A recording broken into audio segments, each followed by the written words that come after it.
Hi అండి, మీరు చూస్తున్నారు MR agriculture lands YouTube channel. ఇది బీటీ రోడ్డు, ఇది మట్టి రోడ్, రెండు సల దారి ఉంది. మండల్ టౌన్ చాలా దగ్గర, అలా కనిపించేది మండల్ టౌన్. కిలోమీటర్ లోపే ఉంటుంది. 9 ఎకరాలు అమ్మకానికి ఉందండి. 9 ఎకరాలలో 4 ఎకరాల మామిడి తోట, మిగతా అది పొలం. ఇందులో 2 బోర్లు ఉన్నాయి. ఇది జనగాం జిల్లా నుంచి మనకి 27 కిలోమీటర్లు ఉంటుంది. హైదరాబాద్ నుంచి 110 కిలోమీటర్లు ఉంటుంది. Clear title property, pure red సైల్.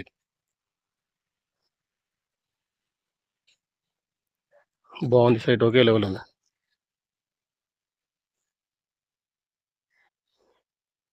Road facing కూడా బాగుంటుంది. మనకి మట్టి రోడ్ ఫేసింగ్ కూడా చాలా ఉంటుంది. కింది వరకు వస్తుంది, అక్కడ చెట్లు కనిపిస్తున్నాయి కదా, చెట్ల వరకు వస్తుంది.